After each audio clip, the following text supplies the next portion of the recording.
Hello friends, आज हम यहाँ एक हास्यप्रद कहानी लेके आए हैं।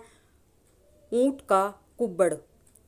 एक बार राजा कृष्णदेव राय तेनालीराम के किसी तर्क से बहुत प्रसन्न हुए और बोले, तेनाली, तुमने आज मुझे प्रसन्न कर दिया।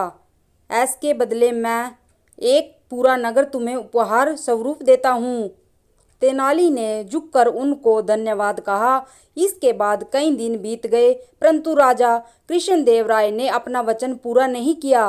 वे तेनाली को एक नगर उपहार में देने का अपना वचन भूल गए थे। राजा के इस प्रकार वचन भूल जाने से तेनाली बड़ा परेशान था। उसे समझ नहीं आ रहा था कि क्या करे, परंतु फिर भी राजा को उनका वचन याद दिलवाना तेनाली को अच्छा नहीं लग रहा था, इसलिए वह एक उचित मौके की तलाश में था।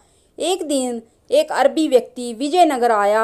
उसके पास एक ऊंट था। लोगों की भारी भीड़ ऊंट को देखने के लिए इकट्ठी हो गई, क्योंकि उनके लिए वह एक अजूबा था। उन्होंने ऊंट के बारे में सुना था, पर कभी ऊंट देखा नहीं था। राजा एवं तेनाली भी ऊंट नामक इस अजीबोगरीब जानवर को देखने आए।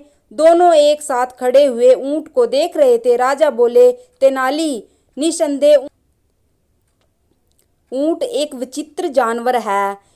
इसकी लंबी गर्दन तथा कमर उबड़ है। मैं हैरान हूँ कि भगवान ने ऐसा विचित्र तथा बदसूरत प्राणी पृथ्वी पर क्यों भेजा।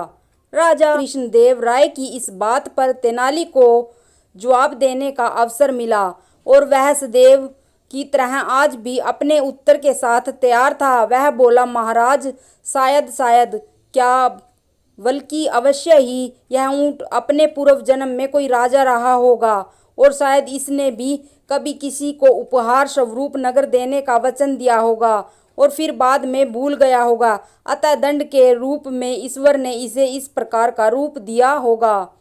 पहले तो राजा को यह तेनाली की एक बुद्धिपूर्ण काल्पनिक कहानी लगी, परंतु कुछ समय पश्चात ही उन्हें तेनाली को दिया हुआ अपना वचन याद आ गया। अपने शाही महल में वापस आते ही राजा ने तुरंत कोष अध्यक्ष को बुलाया और उसे निर्देश दिया कि वह लिखित रूप में प्रबंध करे, जिसके अनुसार राजा ने तेनालीराम को पूरा एक नगर उपहार स्वरूप प्रदान किया।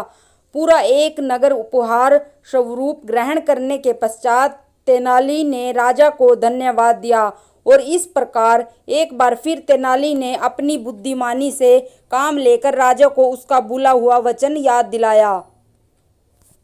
धन्यवाद।